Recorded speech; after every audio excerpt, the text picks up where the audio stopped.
everyone, and welcome to another fantastic episode of Fandom Access. All three of us are here.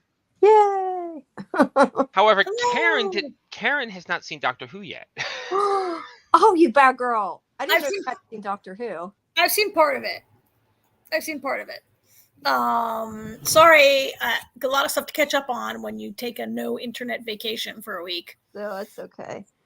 Well, we usually talk about it first. Do you want to go off while we talk about it, or are you going to listen? Or If you guys want to take it first, then I'll just tune you out for a little bit. I actually have it running on my TV. Actually, before we get into episode 3, real quick, since Karen hasn't been here, short version, what do you think of the first 2 episodes?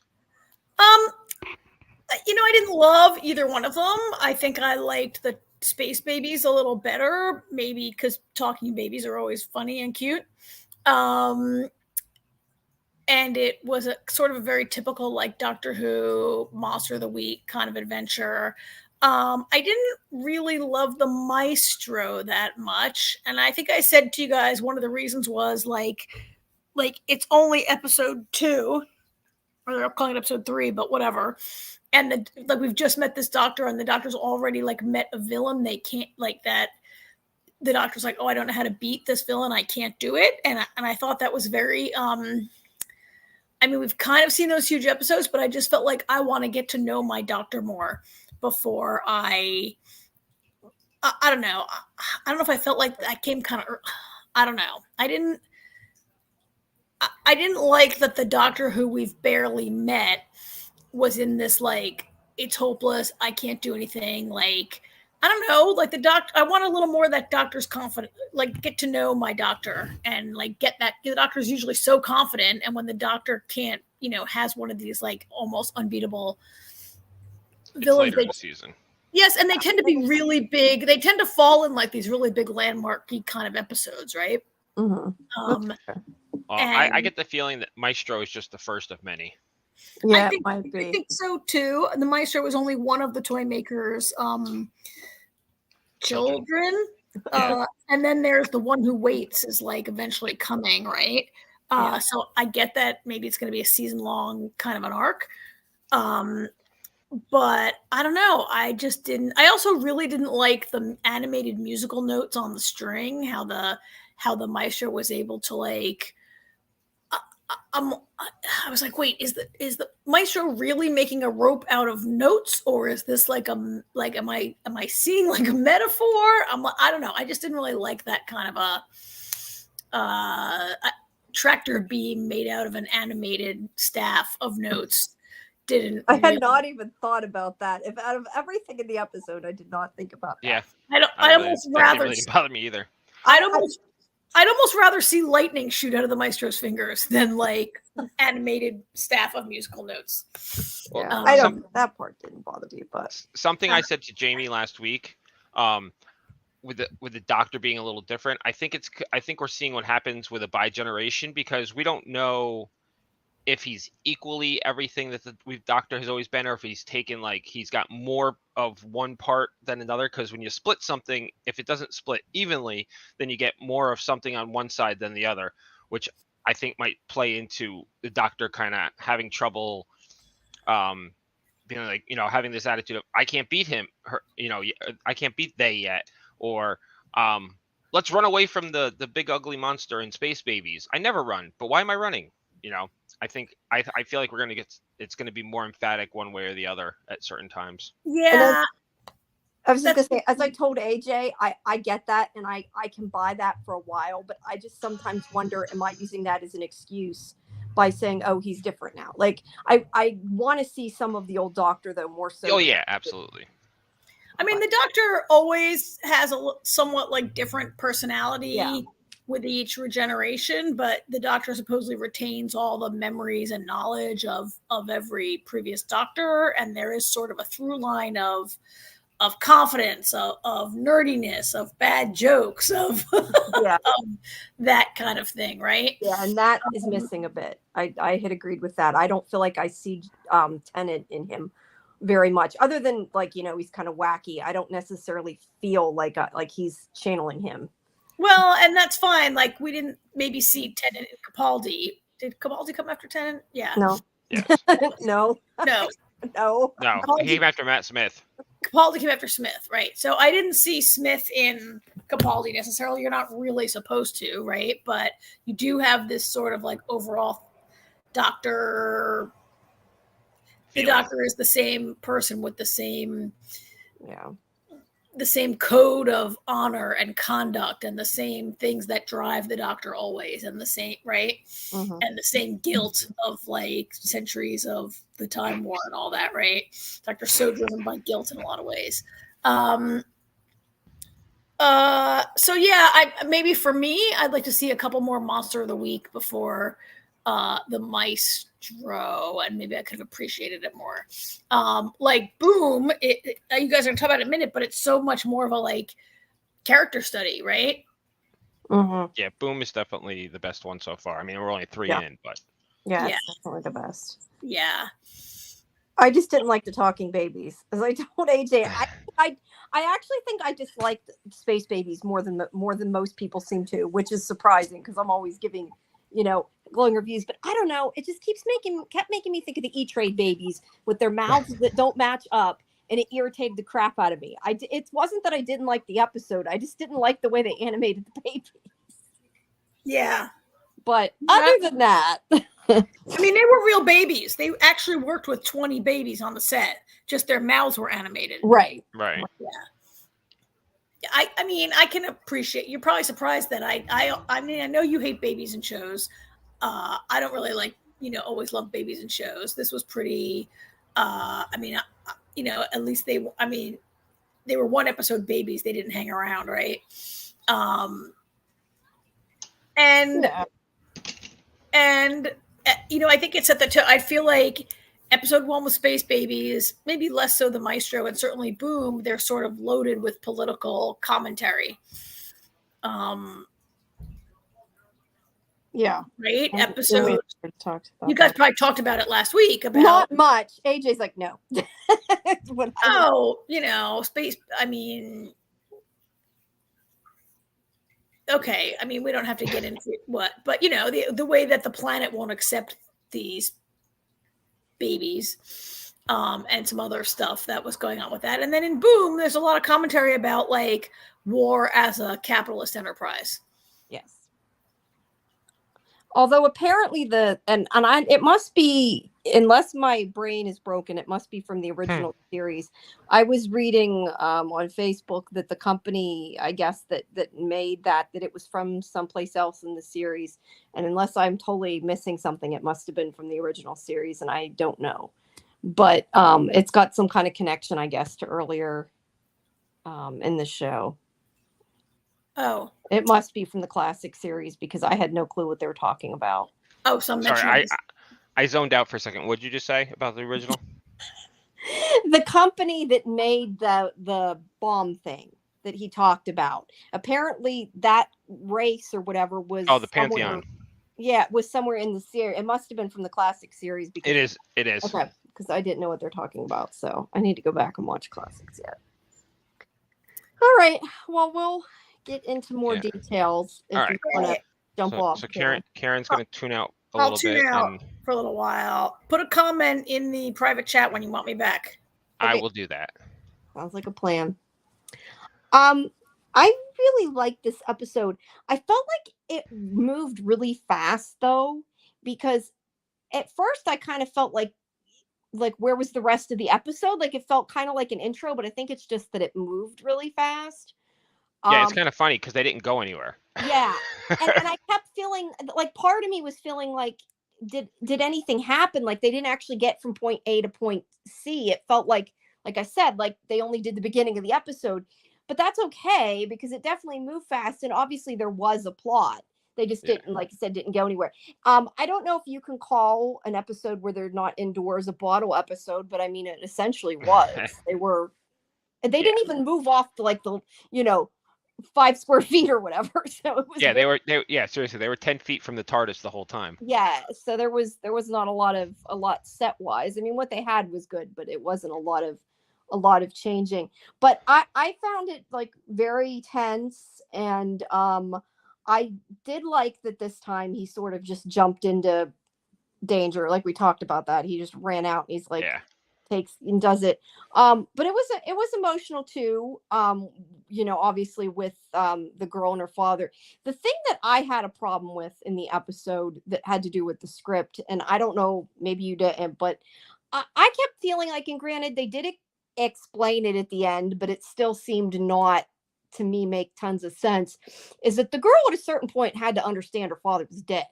And she didn't like get upset. She didn't cry. She just sort of accepted it and didn't say anything. And I thought that felt a little disjointed to me. I mean, I know at the beginning she thought he was still there, but at a certain point with them talking, she had to know that it meant he was dead. And I mean, she wasn't that young. But I mean, I appreciated the message with it, but it just felt a little disingenuous to me. But other than that, I really liked it. And I liked also that, and I said this last week, or I liked that Ruby doesn't listen to him, that she's kind of like, screw that. Like, I'm not going to leave you there.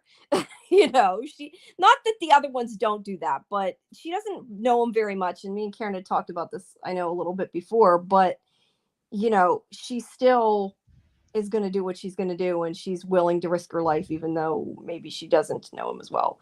And I like that. I liked how they did it, and it also had its funny moments as much as it was serious. I figured I would like it because it was Moffat. I expected to like it more. I mean the episode was pretty straightforward, and the doctor being kind of stationary and kind of having to deal with actually what was great about it was the doctor couldn't do anything other than talk, which is what the doctor always does. The doctor talks everybody's ears off while he's trying to work it out himself, how to, solve the problem. And that's what we got in this episode, which is what I liked about it a lot. So I have more theories already. Episode 3, and I got another. So I think I know who the one who waits is, kind of, sort of. Okay. So Mundy looked very familiar to me. The actress did, and I couldn't place her, so I did an IMDb. She's from she was Cinta on Andor, which is probably why I don't remember her, because I wasn't crazy about Andor. But that's besides the point. What I did notice was that the ambulance was Susan Twist. Oh yeah. Susan Twist has been in every episode. Yes. She's played little parts in every episode, which leads me to wonder if she might be the one, eventually be the one who waits. It's like she's I don't know, because they've made it like it could be a joke or it could have importance. Well, hold on. Don't forget. I know what you're going to say, but go ahead. There's always a twist at the end. Yeah, exactly. And I don't. That's why part of me wonders if it's kind of meant to be a joke, or if there's more to it. I don't know. A lot of people. I mean, it could be, but that maybe that's Susan, his granddaughter. But obviously, that's what the actress's real name. So you can't necessarily connect one to the other. I mean, I don't know. Maybe it's somebody. That's an interesting. I mean, it's an interesting thought, considering he mentioned Susan. Yeah. In the Maestro episode. So I mean, that's an interesting thought. We also don't know. I mean, I'm only on season 2 of the classic series, so I don't know. Susan's the only family member I know about. I don't know anything more about, daughters, sons, whatever, wife, whatever the doctor has had through the years. I don't know if they I don't know. ever say anything, if there's ever any other introductions. But given that he does mention Susan, I think people are just making a stretch because of the actress's name. Yeah, I really feel like she's going to end up being the one who waits, just like because. It what would other make more reason? sense if that was the character's name, but I mean, it wasn't. Right. Or if it was even, I could have even maybe bought if they did like a sneaky like web maze type thing and put a fake name. But I had read that is really her name. That wasn't like something that they. So yeah, but I the thing with there's always a twist at the end. At least it makes me think maybe there was a slight point to the music number, but I don't know. Then again, maybe Russell T Davies just knows this woman. Maybe it's his, nanny or something growing up, and he's like, I'm going to put her in the episode. technically speaking, the twist at the end of that episode was that Harbinger was still alive, because we see him right at the end of the number. So that could have been the twist also. I'm trying to remember what you're talking about. The kid that Maestro kills in the beginning of the episode. Oh, okay. And she says it's our Harbinger. Oh, I didn't know he was in the musical number, you mean? He was at the end of it. Yeah, he kind of creeps out and like pokes his head out from that. There's a building and he kind of pokes his head out from the door for a second while the musical number is going on. Okay, I can't remember if like I just am not remembering that or if I didn't see it, but I don't remember seeing it. So either I missed it or I'm not remembering it, but I'm guessing I just missed it. Yeah, I don't know. I mean, it's kind of hard to tell with Doctor Who, but usually if something is mentioned or like he comes out, it's probably going to come around later. Oh yeah, that's the thing with Doctor Who. Something if you see it in Act 1, it's probably going to come back around in Act 3. Yeah. Oh, you want to know something funny actually? While I'm watching the classic series, every time I see a statue, you think of Weeping Angels. I get angry because I think about the damn Weeping Angels, but they haven't been. They're not a thing until the new series. So. Yeah, no, they aren't. But I like the Weeping Angels. So, I'm trying to think. Was there anything else? This episode was really good, but it was also really straightforward. So there's exactly. That's what I said. To talk about. But I mean, I liked how they did it because they were able, kind of like what you said, that they were able to do it without him moving and without him leaving. But it wasn't just he couldn't leave. I mean, he had to stand there and barely move, and it proved that how smart he is. But yeah. Also, though, I kind of think about that had to be like a challenge for Shooty too. Like I'm curious. Like I'd love to hear, and he probably did an interview somewhere. I should look it up. I'm curious, like about filming that. That would be an interesting challenge. I think. Just not really doing a whole lot. The one complaint I might have is I feel like they got to ease back with Ruby. I feel like they're jamming her down our throats. She made it snow again. Yeah, and that's where I kind of feel. I think about that, like Karen's saying about the Maestro. It's like it seems like they're having these big moments and these big plot points super early on, like, and not like making them rarer, I guess. Like the best way I can explain it, like compare it to, would be Clara. We first see Clara in the Matt Smith episode. She it turns out she's in the Dalek. And then of course and then she becomes the Impossible Girl, and we find out more about that and everything. But that was like gradually, like we keep meeting her, but until we get to that point to understand it, it's all kind of like, this is interesting because it seems like she's just playing different characters at first. Then we find out, no, it's her the whole time. Whereas with Ruby, I feel it's not being done as well. It's being much more obvious, unless in the end it turns out to not be obvious and it's just all red herrings. Yeah, it could be. But yeah, I agree. It's been a lot really quick.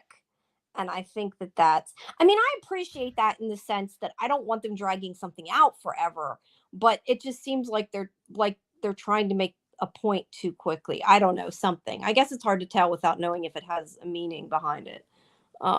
But as time goes on, we'll know more. But I hope that this is, a good sign that they're going to continue in this direction, because I did like this episode a lot more. I feel like this next episode, I don't think I watched the whole trailer, but it seemed like it's going to be another episode that's a little more grounded than the first two again.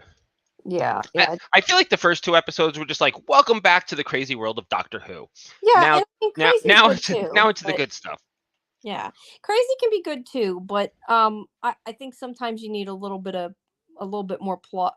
Well, not that they didn't have plot, but you need like Karen said. Well, but like Karen said, get to know our Doctor, get the story going, and then get a little nutty, and then do the wacky, timey-wimey, everything else. Yeah.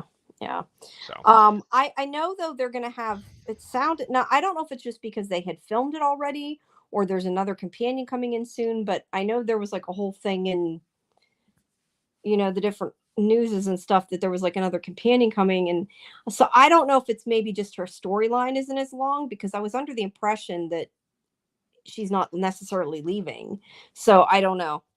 That's the only thing I can think, and that's just conjecture. I have no clue. But All right.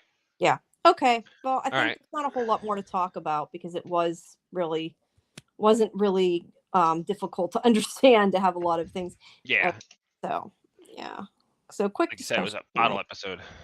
Yes, but it was very good. I really enjoyed it. I just messaged Karen to come back. Yeah, so. I know. I saw that.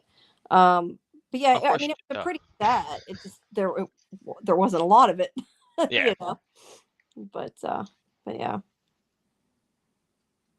And she'll be back hopefully soon. Hopefully she's listening. There we go. I'm back. She's Welcome back. Wow, I was watching Doctor Who while you guys were talking about it. Very dramatic, Yes. Yes, most definitely. with some good twists in there, and I can't wait to watch the end of it after we hang up. Yeah, it's a very I found it to be a very tense episode for the whole thing. It really kept me there. So yeah. But yeah, like Ruby's in danger. Is she going to die? Which she's probably not going to die because she's only been the companion for 2 episodes. But whatever, it seems like she's going to die. And then all this commentary, I'm like, I just got to the part where the doctor like makes them understand that they're like they just like declared war on an empty planet, and it's all just about like the corporate arms dealers like maintaining. I like the idea though that there is no enemy, like they're their own enemy, and not so much the corporate part of it, but the idea that there's no. Well, she doesn't know that yet. Well, she's talking about the corporate part of it. Yeah, but did the doctor tell them about the enemy yet? Let's let Karen finish watching it. Well, I got that from what Karen just said. So if I misunderstood what you said, I apologize. I thought that was I mean, they arrived on an empty planet, and they like when they advertised their presence, it triggered all the technology basically. They saw that part. That was what I was talking about. So yeah, gotcha. I thought that was interesting, that part of it. I mean, it's basically like that famous Pogo cartoon. We have met the enemy, and he is us. So yeah, I look forward to seeing the end of it, and that was a good Doctor episode. Yep, I think that's a good get to know my Doctor episode. All right. Yep. All right. All right. Next week we'll talk about more. We're gonna do Dark Matter or Interview. And with whichever. Dark Matter. Okay, so I've seen the first 2 episodes of Dark Matter. Is that what I'm supposed to have watched? Oh, there's 3. Oh, I didn't see episode 3. I didn't see Interview then. How about we do but you watched Interview? My God, Karen. Why? I watched 2 episodes of Interview with the Vampire. Yeah, so I'm all caught up on that. See, if you had watched no Interview, you would have been caught up on Doctor Who and Dark Matter. Oh, yeah. I'll tell you why. Because my dad's horrible Optimum cable doesn't have any apps for any shows, and so I can watch Interview, but I couldn't get Disney and I couldn't get Apple on his television. That's fair enough. Try to wait till we got back home to watch that. Okay, well, let's talk about Interview first then, so that way you can talk. This one was a little bit better. I don't know. I just can't get back into it. I'm not really, if I'm honest, I'm not 100% enjoying it. It's kind of slow. It was better though, I think, than last week. It just didn't really grab me. I don't know. What did you guys? I'm glad that they moved quickly after last week, and they're in Paris now, and they've met the Theater of Vampires, and that's the part I've been waiting for. I think, it's very hard, and I'm sure Karen would agree with me here. It's hard sometimes to just watch what's on the TV and not think about how they did it in the book. The biggest problem for me is Armand. For a couple of reasons. I mean, Armand is 15 in the books, first of all, which, okay, I get why they wouldn't want to cast a 15-year-old to play Armand. That's fine, but make him 18, not 30. It's very problematic for me because it has a lot to do with who he is and his character. I would think that would be an important part, though, drawing parallels with Claudia, but I did not know that, so I guess that makes a difference. Yeah, I mean, speaking of Claudia, I mean, I really like the new actress. And part of that's because she feels younger to me, so that kind of helps a little bit. But I don't know, Armand is just, he's pretty. I mean, I gotta say, he's pretty on point with how Armand is. I just feel like introducing Armand the way they did, it takes away from the story at the theater. It doesn't have that same, because you already know that Armand makes it out. You know, Armand is in the now. You know, so it's like, I feel like it's going to lessen what's going to come up of, you know, will they, won't they type of thing. But yeah, because we already know. I mean, you know, but the episode, I mean, the episode itself, I enjoyed. I loved Santiago. You know, it's the first time. Wait, no, it's the first time that I feel the theater has been done well. The original movie touched on the theater a little bit, but I thought this was a lot kookier and crazier and more in line with the book. The theater part was pretty cool and funny. Again, I mean, obviously I haven't seen the original, but like that part I didn't mind. I just think that, I don't know, it just still hasn't, it's not that it was bad. Like I said, it was a much better episode. Haven't really been grabbed yet this season. Like I'm not like, oh my God, I got to see what happens next week. Like yeah. Karen. I mean, I'm also struggling with Armand a little bit. And I think, like, setting aside what may or may not, I don't like him even setting aside the book. Like, setting aside how it differs from the book, I'm just not responding to this. You know what I think part of it is? Like, I think like their love story, some of it was sweet, but I feel like he had a Jacob, I think is his real name. Anyway, I think that he had more chemistry with the one who played Lestat. That's, I think, in my opinion, what's kind of missing. Like, I don't really see it a lot between him and Armand as much. And maybe that's what it is. I don't know. And also Lestat was like more wacky too. And Armand is like really kind of subdued. I don't know. But there's something about that relationship. Like, I just don't see it quite as much. You know what's funny, actually? I think I enjoyed the Daniel stuff the most. Yeah, in the I did episode, too. actually. Watching his reactions. Yeah. I loved when he started cracking jokes about Lestat. when he started playing the Telenova music, and he's like, "Oh, come on!" He's like, yeah, and he's like talking about a soap opera or whatever. That was funny. I agree. I like that too. Yeah, I am. So, you know, sometimes in some episodes I enjoy Daniel and his and the parts of the interview more than I do in like other episodes. And in this second episode, I found the interview distracting, partly because like the story of Louis and Claudia was so much better, and introducing the theatre was so interesting. And then we have to go back to like Louis being emo, and I mean, Louis is so much more emo than he is in the book. He's like totally emo in these episodes. Yeah. And also in the flashback, he's really emo when he's with Claudia, and he's like, I hate being a vampire. I mean, he's so Kylo Ren. He's basically Kylo Ren, right? I hate my father. And Armand is a very irritating presence with Daniel, right? Like, he's very bitchy, and I mean, and I really didn't like the whole part. So when he says early in the episode, "Oh, Louis, we can get Daniel asking what happened next in no time," but the way they did it, like reminding him of his failed marriage. I mean, and I read the book, but he was being kind of mean too. So okay, but that's not. It just doesn't make sense that's how you like get him. Right? To no, I agree.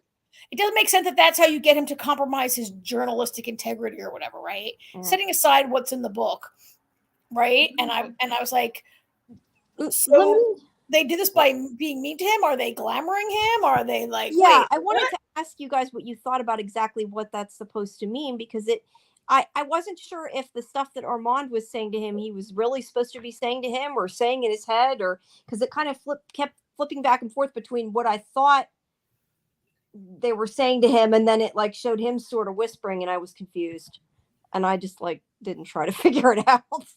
I was curious what you thought. I mean, I think they were just beating him. What I saw on that screen is them just sort of like undermining his confidence somehow, and I just wasn't sure, because it kind of made it to me seem like Louis and Armand were like supposed to be saying the stuff at the same time. I don't know. I guess it was just the way they filmed it. It just was weird to me, that scene. But because he started saying something to him, I don't even remember what he said, because he didn't finish saying it, because that was when they kind of quit doing it. He was asking him questions or something, and I don't know. To me, it seemed like maybe what Armand was saying wasn't supposed to be said out loud, so I was a little confused. Well, one thing about those scenes is Louis is very mean. Yes. And that's very un-Louis like. Even with what we've gotten on the screen so far, he's never really been mean. He's been angry and upset, and that's different than being mean. And he was just flat out being mean to Daniel, which with Armand egging him on. Right. Yeah. Yeah. So that whole part I really enjoyed the part, they get to the whole thing in France, like what is it? It's like 1920s maybe, right? Like, I don't remember. 1920-ish. I mean, the war is over, right? And so it's around somewhere around there.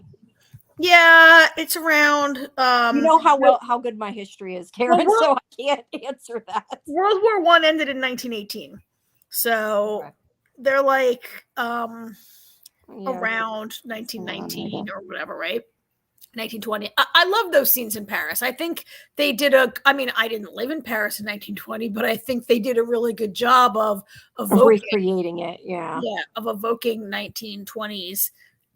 Paris, and I think they did a really good job of showing how much Louis would love that kind of environment, and not just because, as modern Louis says, like, at least no one was trying to lynch me, and like, he's lying to Daniel. He's trying to make it sound like what he really liked was being able to, like, I mean, he's not lying. I mean, there was less racism, but it's kind of seeing what he wants to see, I guess, or at least remembering it how he wants to remember it. Like, he's remembering the good part of it and kind of blocking out maybe some of the not so good parts of it, I guess. That's how. But he's like he's like become a photographer, and they live in this cute apartment, and they're just like hunting freely. Like, Louis mentions that he hunts every other night to Armand, or that he eats every other night, right?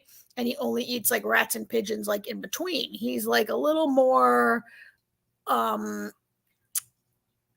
stronger, I guess, from the blood, and a little more, I don't know, loosening up. Although, Claudia's like, not at all buying he it. Seems to be not as cruel as a lot of them. Like that's the one thing I'm not sure how to feel about is Claudia. And granted, I know Claudia is younger, and that's part of it, but it's like she's all like into the violence. Like, he seems to not want to participate as much, I guess. And like, I got the opinion that he was not as interested in like them torturing the woman on stage, not physically, but like when they were sort of torturing her on stage and scaring the shit out of her, like, he wasn't as into it as like they all were. He's much more like subdued and seems to have a heart still. I don't know, I guess that's what I felt like. Louis is still trying to hang on to his humanity. Yeah, that's the best way to put it. Yeah, that makes sense. He's always been very conflicted about becoming a vampire. And he's really, I love those scenes when they go to the theater. I mean, I agree with AJ. I love the theater, and like vampires dressed up like fake vampires. It's awesome, yeah. right? But like really this girl, when Santiago brings the girl on stage and she really is fearing for her life, and people like the whole thing is so twisted, and you can see like the look on Louis's face. He's blatantly like kind of disgusted by it a bit. Yeah, he's appalled, right? Yeah. Louis, Louis drinks because he needs to, but he doesn't enjoy the hunt. And he doesn't intentionally torture his victims the way Lestat and Claudia and all the vampires in the theatre seem to enjoy doing, right? Yeah. Like Louis would never, remember when Lestat had that guy like tied up and his blood was dripping into the glass so they could like drink it? Like Louis would never do a thing like that. Louis would never like make this woman beg for her life, and he's blatantly appalled, and Claudia is so scary. I thought Claudia was so scary. Yeah. Yeah, she's I love Claudia. I love how wide-eyed she is with all this. Like, I love the pure joy on her face and amazement and awe during all of this with her. I feel like, now I don't know because I haven't seen it, but obviously when we're like listening to the story, we're not seeing where Claudia is now. If she is, I get the feeling that her enjoyment is going to be her downfall. At least that would be my guess, is that eventually she's gonna do the wrong thing or something because she's a little too into the violence. But so in the book, Claudia is much younger. What is she in the book? I mean, 5. She's 5. She's like 5. Kirsten Dunst was like 10 when she played it in the movies, right? Yeah. But she always was like a very fierce and dangerous and ferocious kind of hunter, right? Mm-hmm. Which is what makes her so frightening. And so I think they're getting that right. How, I mean, part of it was because like as a child, a 5-year-old could never, but part of what happens in the book is that she does mature and she becomes she's got the mind of a woman trapped in the body of a 5-year-old. And we saw a little bit of that in this episode when Claudia sees the dress in the window and asks the seamstress to tailor it for her tween's body, her 15-year-old body or whatever, right? And the seamstress kind of scoffs at her and it's like, that's not a dress for a girl, that's for a grown woman or whatever. And I thought, I don't know what you thought, AJ, but I thought, is this how they're going to go? It becomes it's such a big deal. It's such a big deal in the book that this is why you never give the gift to a child. You don't turn children.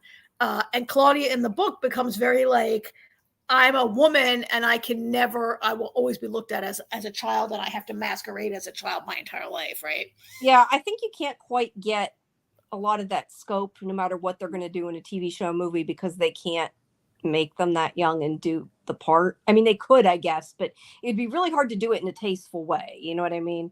So I think that they're doing it in a way that evokes that, even if it's maybe not to that extent.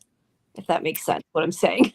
I feel like AJ, like we had conversations in season 1 where AJ and I kind of were not sold on making her 14, 15, whatever she is, right? But aside from the fact that it doesn't maybe really work on television to play. Times have changed since that movie came out in like 1980, 90s, right? But I like both of the actresses that they have cast, and I think that a teenager is in many ways a lot like a 5-year-old in terms of their emotional swings and their brain not being fully formed. Yeah. Right? Yeah. You can do. I mean, you're liking it, AJ, also, right? Yeah, I mean, nothing against either. The first actress. I just felt I wasn't crazy about them making her a teenager, but the first actress, even though she was supposed to be, like when I saw the trailers, I was like, "What the hell is this?" Like, she looks like she could be, late teens, early 20s. The first actress. This actress looks younger, which I think for me works better. Yeah. And yet I think she's similar enough to the first actress that to me it's not a jarring recast at all. No, not at all. Maybe it's because Yeah. she's shorter. Maybe that's what does it for me, because Maybe she's that makes shorter. her look younger, huh? Yeah. But so anyway, yeah, I mean, I don't know if they're gonna go down this road of Claudia like being so angry at both Lestat and Louis that she was even created, that, you know, like, and that so angry at her plight of being a child vampire. I don't know if they're gonna go there, because one scene that I thought they did great in the movie that they didn't really do in the TV show, and maybe they didn't do it in the show, in the series, because they did it in the movie. Is, one thing is Lestat has always treated her like a child. Even after 20, 30 years, he still treats her like a child. And she's not. She's in a child's body, but she's not a child. But that was always Lestat's thing. Like, that's why they turned her, because, she was their child. But, so many things unpacked there. I noticed but, Louis calls her sister a couple times in this episode. Well, yeah, because that's after Lestat. That was kind of because Lestat and Louis looked at her differently. That was the whole thing. And Lestat would buy her these porcelain dolls all the time, and she finally loses her mind, and it's like, I'm not a child. Stop buying me these fucking dolls. And, and they didn't really do that in the series. Which really goes to show her frame of mind, which kind of starts, in the book and the movie starts with her plotting to kill Lestat. I mean, they went a different way with it on the show, and it worked. Yeah. But I felt like that scene in the movie really drove home. That's why I thought the dress scene was a great scene. Yeah. It was a good scene, and a good balance with all this. Like, I love the Théâtre de Vampire, but did anybody else feel like they were watching the Rocky Horror Picture Show? A little bit. Clearly was an inspiration, right? A little bit. Yeah, a little bit.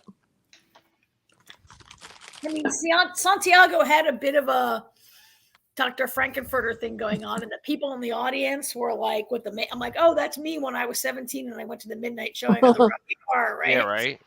I mean, it really was very crazy. It actually really, the idea that Armand created all that, or was Armand's basically the artistic director, right, of the Théâtre. And yet here he is in Dubai in his like all black, cool as a cucumber kind of like, it's hard to almost believe he's the same guy. Mm-hmm. I mean, see, they haven't really just explained the hierarchy yet. I mean, Armand is the leader of the Coven, and the Coven just happens to perform, kill, to be able to kill people on stage and have people think it's fake. Yeah.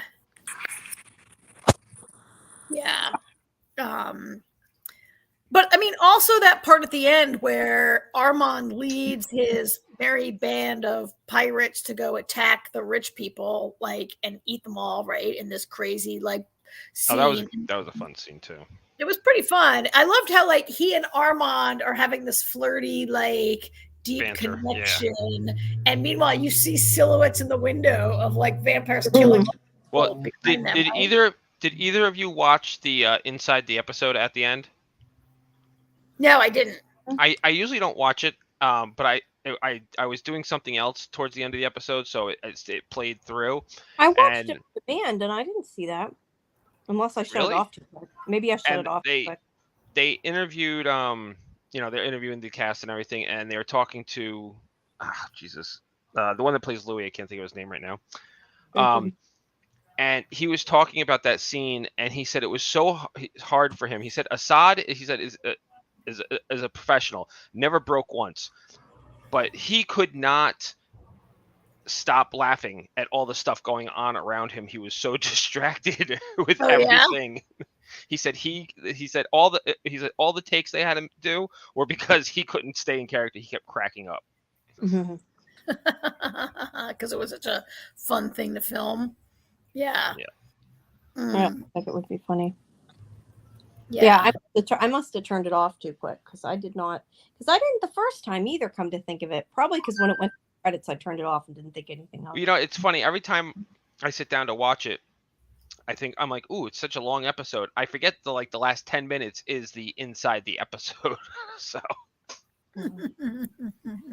I didn't get it because on demand you only get the show, and I Yeah. guess maybe it's a separate show that you have to try. Oh, to I get thought it was part of on demand. I see, misunderstood. I feel like it. it's. I don't know. I don't know how on demand works. I don't with that know. stuff. Like I said, I turned it off in the credits, so I might have just missed it. But I'd Yeah, have to because it's go back. after the credits. Yeah, well, I watched it on demand today, so I don't know. I'd have to go back and look. It might count as a separate show, just like Talking Dead was a separate show actually from Fear the Walking Dead, right? Yeah. Well, that was a show unto itself. But anyway. But usually the thing is that is like part of it. I don't know. I'm sure it's on YouTube. If it's not, we can go watch it if we really want. All right.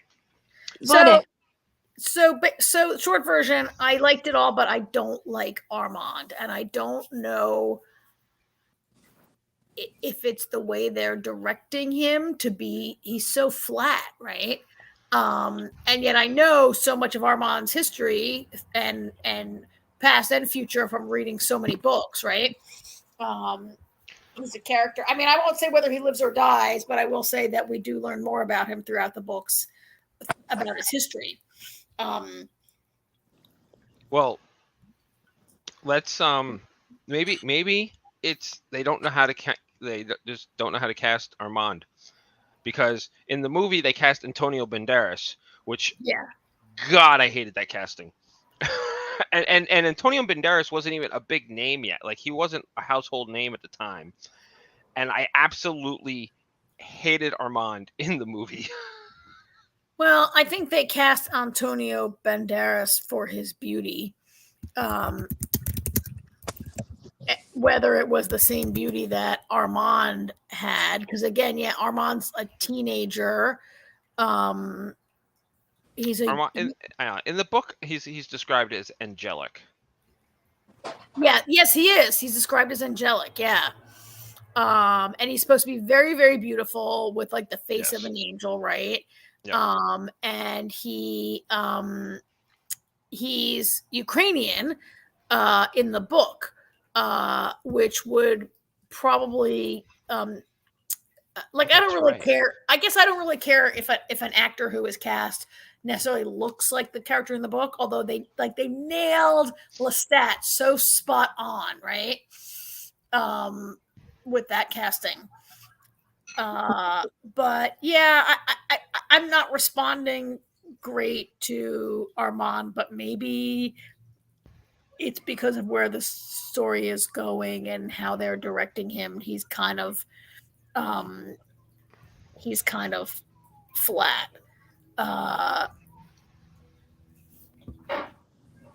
So I don't know. We'll see where I could do with a lot. I could do with a lot less interview right now, even though it's called Interview with the Vampire and it's really about the interview, right? Well, considering the fact that this is the second interview, which doesn't make any sense to me. This is the second interview.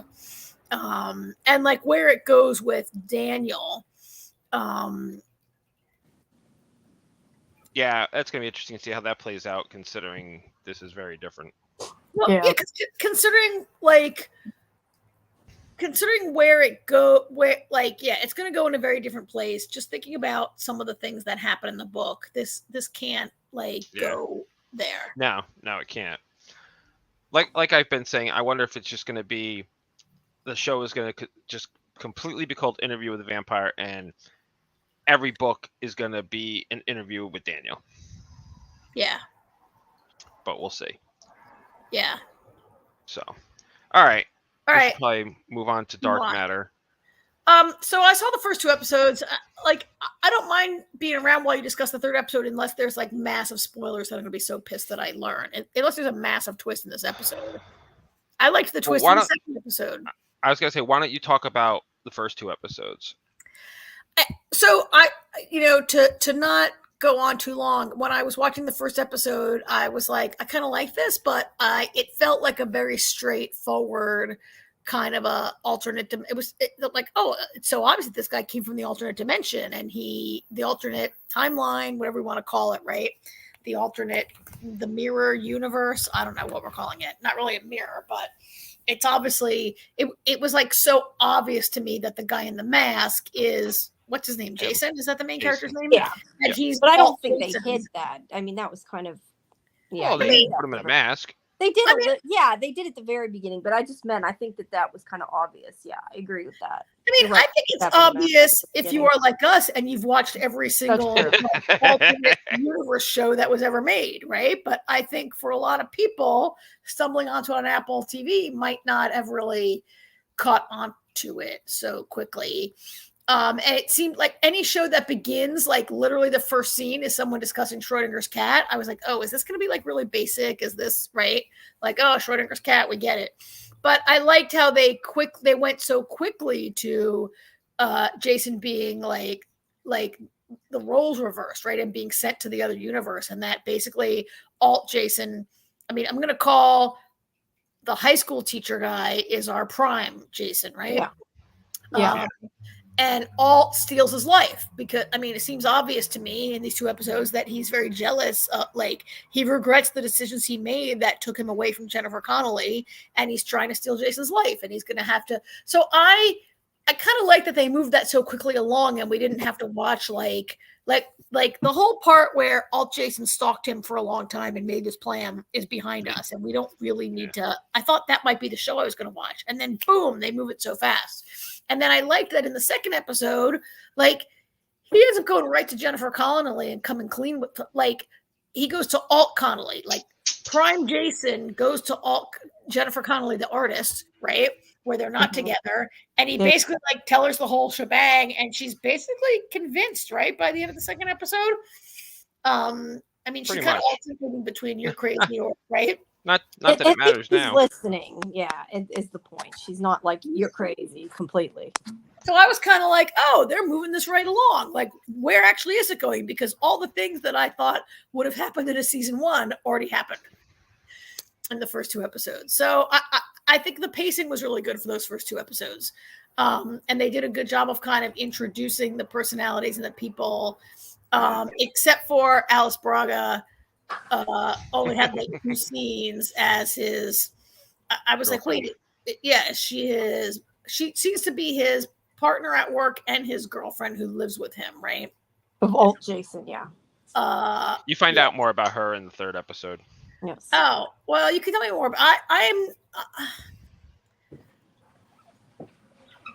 So anyway, yeah. So I was glad to see it moving right along. Kind of, I mean, not huge twists, but good twists that like move the audience along. And I think for people who maybe are not as steeped in this kind of storytelling, I think it's might be pretty accessible for a newbie kind of non-sci-fi person, because it's moving it right along, and it's not like getting into long explanations of science or pseudoscience. Sure.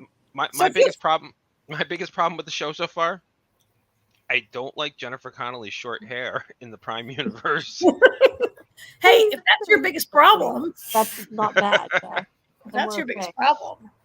I mean, it's still Jennifer Connelly, but I'm like, why did they do that to her? Yeah, to make her look different, probably. Well, yeah. I know. So were you surprised by the ending of the episode, Karen, though? I think last week we talked What happens at the end of the second episode that would surprise me? That's when they kill Jennifer Connelly. Oh, yeah. Well, that's very surprising because I was shocked. Yeah. Because you don't know if where it's going is, are they going to fall in love? Because, right? Like, like a Fringe type thing. Where, I mean, okay, it's not really the same. Where, Karen, you type so loud. I shouldn't say anything because everybody always says that to me. Sorry, I thought I was just teasing you. That's You're funny. fine. I assumed that was Jamie typing. Nope, it's not me. Nope. I mean, yeah, that's a big surprise because I thought like she's going to be his partner and try to help him. Like, she's his one ally that he's found, right? And also, like, could they end up like, could there be like a love triangle or quadrangle here, right?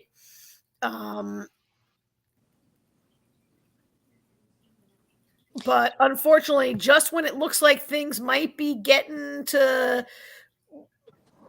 good between them, like, you know, the door opens and like they shoot Danielle in the head. Yeah, that was definitely a shock. So yeah, that was a huge surprise. But now you don't have to see that short. Now you only have to see the short hair now, AJ. Unfortunately, I know. Oh, and something, because I told you I already read the book, and he has been loving it because he has said it has been practically page to screen. Oh yeah. Yep. Very cool. All right. Well, we probably should go into some of. Yeah, go ahead, go into it. Don't mind spoil. I mean, unless you tell me, Karen, definitely don't. This will ruin the whole show for me if I listen. I feel like the end of the third episode is kind of a spoiler, but I also kind of like, I thought it was kind of obvious that that's where it was headed, but maybe I'm wrong. Well, yes, as the episode progresses, it's obvious. I don't know that it's obvious to Karen. I'm trying to remember already. Yeah. Yeah. I'm trying to. No, not the part. Well, no, that's not the part. Well, yeah, that part. No, I mean at the very. I mean, kind of the whole point of it. I guess it's hard to say without saying. Yeah, where they end up at the end. I would say it that way. But yeah, you're right. It might have been during that episode. I watched it all together. That's true, though. You've seen the whole thing. Yeah, so you might say something you shouldn't and spoil. No, me I'm too. not. That's right. No. This is episode 3 of 9. There's a long way to go, so dive in. I'll be quiet and listen. Okay. Well, I guess the main part of this episode is obviously, well, I mean, that's kind of the main point of the whole season, trying to get back to his own universe.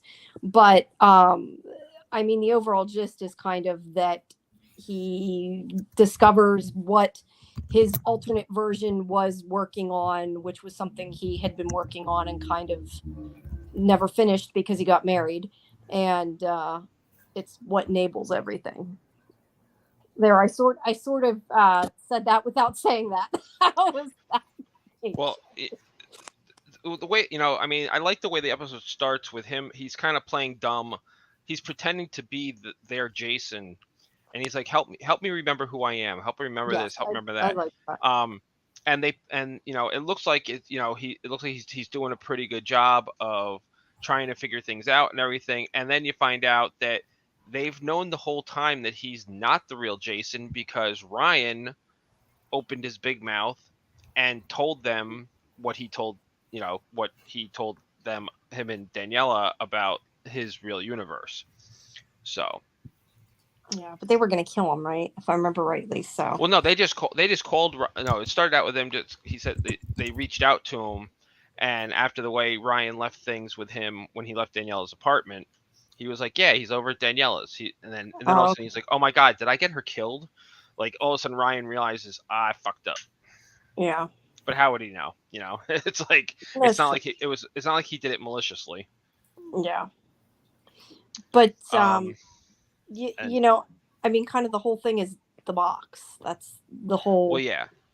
And that's why I didn't know how much you wanted to go into it, because I mean, I don't know. I felt that I saw it coming, what was going to happen. But again, you're right. It might have been because of that episode. So I don't know. Well, I gotta say, like, the whole thing with they show him the box and they explain it to him and everything. But the problem is they don't know how it works. Nobody knows how it works except for Jason. And Ryan kind of, sort of, but Ryan doesn't know because he was just making different cocktails for Jason.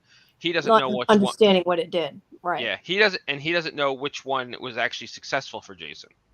And for all he knows, he made cocktails for Jason, then he combined cocktails for all he knows, and that, so that's the whole problem. They don't know how to. They have the vials, but they don't know how to duplicate it. Like, they can't reverse engineer it. Right. And they don't, I mean, not even just the vials, but they don't know they seem to not know how they made it work, I guess, I feel like. Because if they had the vials, they should have been able to do what he did, but yet they didn't. Or maybe they were scared to. But I think they sort of didn't. It might be more scared to, because, I mean, at the end when Jason and Alice Well, Braga he didn't come back. He character the same one. So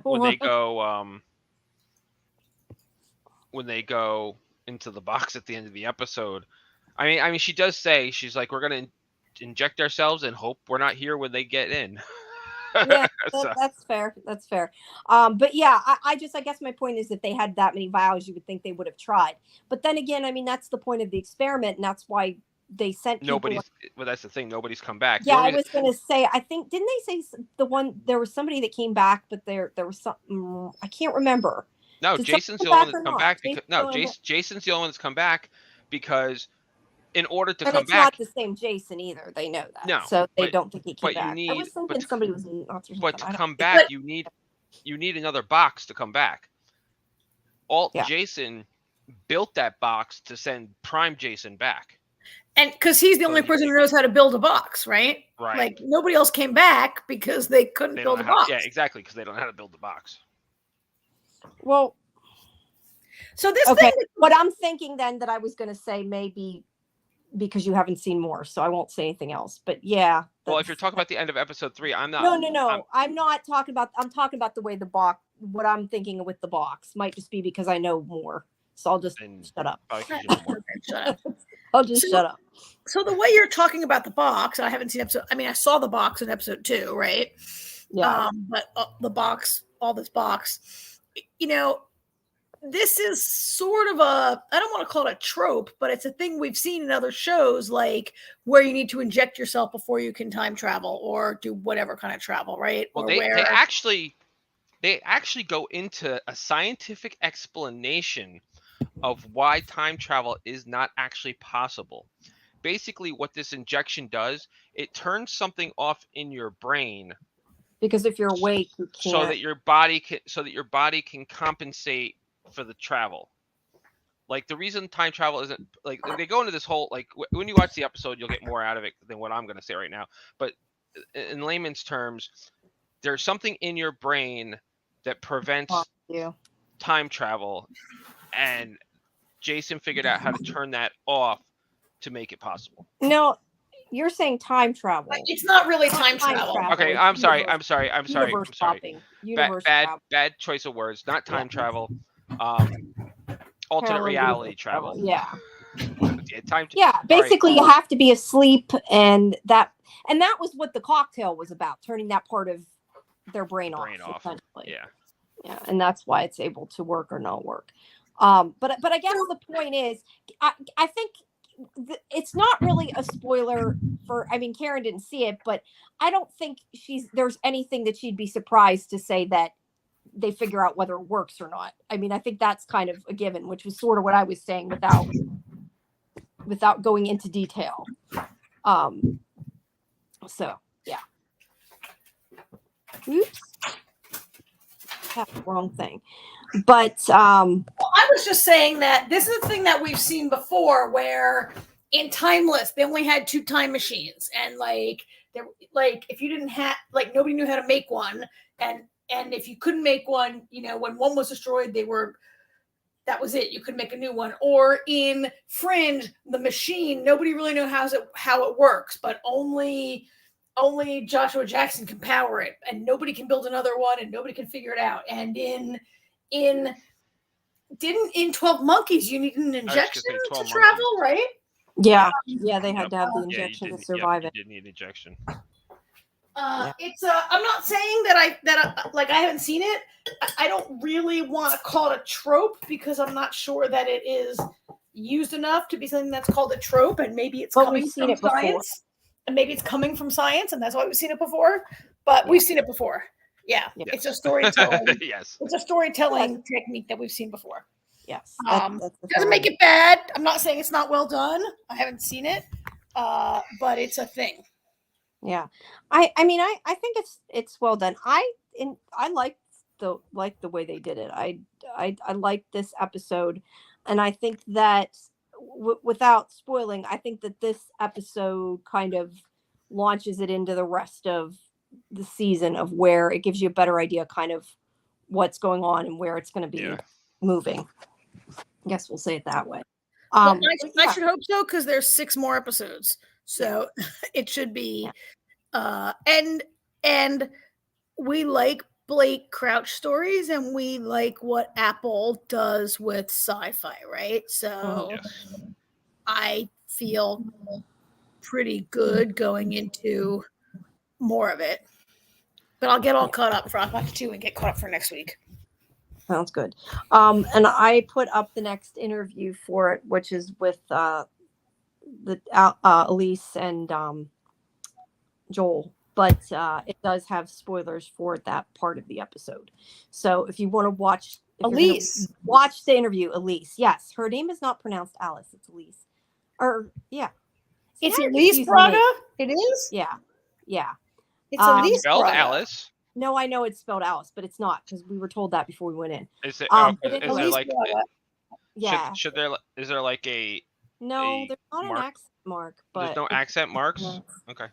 Right. No, but anyway, my point is, if you're going to watch the interview, I would watch episode 3 first, because the end of the 3rd episode is I asked her about. So that part is sort of spoilered, and I talked to Joel about playing multiple versions of him. So, but that is up, and I still have the one of Jimmy Simpson coming yet, which should be pretty soon. That's cool. I either have to edit out something I said that was a spoiler, or I have to wait. That's why sometimes I try to ask something, and like you have to ask around it, because they know what you're talking about and you know what you're talking about, but you don't want. And I realized when I listened back to it that I outright spoiled it without meaning to, but it can be held or I can fix it. I have to decide. But that is coming. That was a fun interview. That's funny. Cool. Yeah. Yeah.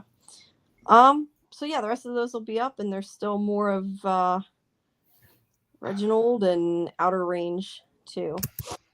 Oh yeah, maybe next week we can talk about Outer Range, Jamie. You've watched the whole thing? Yes, I watched all right. And yeah.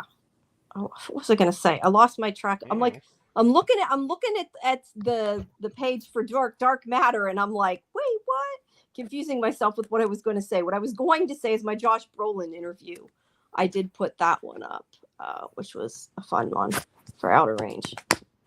Well, all right. Yeah, I'm looking for. Yeah, I can probably watch that whole thing by next week's podcast, and we can talk about it. Yeah, we'll just do a quick run through. But yeah, I like this season better. I will just say I like this season better than last season. I think last season was a little slow to me, at least at the beginning.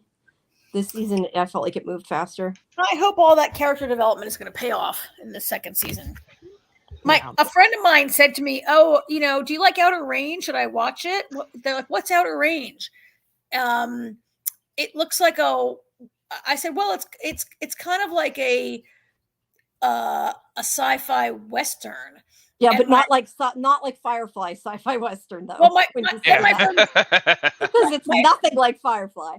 First, my friend goes, like Yellowstone? And I was like, no, not like Yellowstone. And then he goes, so is it more Firefly or Cowboys and Aliens? And I was Cowboys and Aliens. Yeah. Yeah, probably more. Definitely more Cowboys and Aliens. Yeah. See, I'm not a Western person, so I would say my least favorite part of the show is the Western part, and I think I would enjoy it more if it was not that it's not modern day. Clearly, it is modern day. It's happening now. But I would enjoy it more if it wasn't ranch stuff. That just because that doesn't appeal to me. But regardless, it was really good.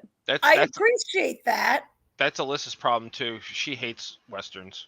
Yeah, I'm just not big on that. I'm gonna say I appreciate that, Jamie, and that's a totally fair statement. But I remember when you were not a Star Wars person. I'm still not a Star Wars person. Wait, I'm not done. I remember when you were not a Doctor Who person. And I remember when you once said, I don't watch black and white movies. I still don't watch black and white movies. I was going to say, she still doesn't do that. Yeah, I don't remember ever saying I wasn't a Doctor Who person. I know I wasn't a Star Wars person, but I'm still not a big Star Wars fan. I mean, like, I like Star Wars, but I'm not big.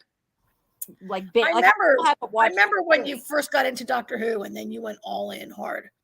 Did I see? I can't even remember that far back. It feels like I've watched it for a long, long time, and I guess you're right. It hasn't been that long, but or at least relatively. remember you weren't a Whovian, and then you were like, I wasn't a huge Whovian. I watched it, but I wasn't like into it. But yeah, I'm not a Western person. I don't like that kind of stuff. Like, I don't think I would like Yellowstone. I think I tried to watch. I hate Yellowstone. I tried to watch it. I tried to watch, and I just didn't. I tried to watch Yellowstone. I gave it like 5 episodes. I hated it. I waited a year. I came back. I tried to rewatch. I rewatched the first 3, and I was like, I just hate all these people. I can't watch this. I would say that Western is too large a genre to say you don't like Westerns, because you like Firefly, and that's a Western. Yeah, that's a futuristic Western. That's and different. You might like spaghetti Western. Yeah, I don't know. You might like Blazing Saddles, the greatest Western. Yeah, I like Blazing Saddles, but that's more making fun of Westerns than it is an actual. It is. I mean, it's a Western, but I have seen Blazing Saddles. Yeah. Speaking of Star Wars, The Acolyte is coming out June 4th. AJ, you have signaled your intent to not watch The Acolyte? No. You are going to watch The Acolyte. Yeah, why wouldn't I watch The Acolyte? I don't know, but you told me maybe it's some other show that you were like, I have no interest, and I was like, all right. But The Acolyte should be pretty good. So it's June 4th, so it's not next week's podcast, but we'll catch up with it after Memorial Day. But the cast is incredible on The Acolyte, right? I mean, it's basically a Jedi investigation into some crimes, I think is boiling it down to its most basic storyline. Takes place 100 years before the Phantom Menace, right? Yep. But the casting, I mean, I love Amanda Stenberg. I love Daphne Keane, who we last saw in His Dark Materials. Yep. And before that in Logan. Jodie Turner-Smith is in it. And Carrie-Anne Moss is in it. So there are some really great, and there's a bunch of other good people also. I will try to watch it. I still haven't watched any of the other Star Wars series that are on they're the TV series. Well, listen, you don't need to know anything because this is 100 years before anything. I will try to watch it. But see, that's what I mean. Like, and that's what I was saying. I still don't feel like a Star Wars person. Like, I liked Star Wars, but I wouldn't go watch it again necessarily, at least not for a while. Like, I don't care. It's not like, ooh, it's okay. It was good. I enjoyed it, but I wouldn't call myself a Trekkie. I wouldn't call myself a Trekkie either, but that was not what I meant. You know what I meant. Well, I would say what AJ just said, that this is set 100 years before. So anybody who doesn't think they like Star Wars is a good entry. And I read, Jamie, that the Carrie-Anne Moss character, that the creator of the show, that this character was inspired by Trinity. Okay, that's cool. And I kind of want to watch it. Which is why they cast Carrie-Anne Moss then? That would make sense. Yes. And she basically said in an interview that it's Trinity with a lightsaber. Okay, that's kind of cool. Yeah, that sounds cool. Yeah. I'll give it a shot. Yeah, I do eventually want to see them. And I do want to see The Mandalorian in that. There's so much on TV. It's just not one of my top priorities that I've gone to. And I don't know why that reminded me, but I wanted to segue into something else that's coming. And I don't think it's coming for a while, but I saw I don't even know if you can call it a trailer. It shows little character clips, I guess I'd say, more than anything, of the second season of Sandman that was went out. Listen, Sandman will not be back till 2025 at earliest. Yeah, I say we're at least a year away from Sandman because they literally just cast the rest of the Endless. Yeah. Yeah. No, I didn't. That's what I said. I wasn't remembering when it was, but they released a little. So I said it isn't exactly even a trailer. It's a little thing. It shows the different characters and who play them. And yeah, there's that. They just cast the last 3 siblings. And which means they haven't even started filming, which means we're at least a year away. It's a while away, but that's still. I mean, it's already been a year and a half since we got season 1. Yeah, and that's also a very expensive show that is going to probably take a while to make. So it's not. Well, I mean, to be fair, it's got all the strikes didn't help. So that definitely did not help. You're right. But that is either way something that is upcoming, even if it's not soon. And then The Boys is coming back. Obviously, I know AJ, you watched that, which I don't know. Maybe I'm still hoping maybe we can get some postmortems, but at least at this point, maybe not. So, but I know that's coming back very soon. And what else? I'm trying to think. If there's anything else. From should be back this fall. Yeah, that's going to be long. Criminal Minds. You don't watch that. Well, I might try to catch a couple movies this week now that I'm sort of back, and I want to see that M. Night Shyamalan movie. Yeah, I can actually go to the movie theater now. I was thinking of that today when I saw a trailer. I'm like, hey, wait, I can walk. I can go to the movie theater. I'm not. I mean, to be fair, I'm not supposed to go up, down, steps, but I could go up, down to sit down and watch it at least. Yeah. So that's nice. So I have not seen Dune 2 is out on Max now on HBO Max, so I might finally. Yeah, I've been waiting to see that. I haven't had I feel like, I mean, I should have seen it in theater because I should have seen it on a big screen. I missed it, but I think my TV's big enough. I have a decently big TV. Furiosa, the first one on my TV screen. So yeah, Furiosa is out this weekend. That's one I will definitely try to see in the movie theater. I can't wait to see Furiosa. So I'm going to try to catch that also. And then I don't know what else. I'm going to try to catch up on some things on Netflix or whatever. We haven't, it's been very crazy around here. We haven't even watched Dune 2 yet either. Yeah, I still. All right, maybe we can review that when we all get a chance to watch it. You haven't seen part 1 yet, Jamie? I've seen part 1. I want to rewatch part 1 before I watch the second one, though, because I honestly don't remember a lot of it. Just watch the last 45 minutes. Like nothing happens. That's true. Really the last 5 minutes of the movie is when everything happens, and then it's suddenly over. Watch the last 45 minutes and be done, right? Yeah. Yeah, it's been a little crazy around here. Artie's busy schedule has finally slowed down a little. What grade is Artie in? He's in 11th grade. This past weekend, Thursday, he had some chorus thing called Masterworks. Friday, I don't know if I told you guys, but he played Mr. Up in Woodstock, the Woodstock Playhouse. He played Mr. Wormwood in Matilda. Oh, that's cool. He's doing local theater, huh? Wow. Yeah. So Thursday he had Masterworks. Friday morning he had they did the play.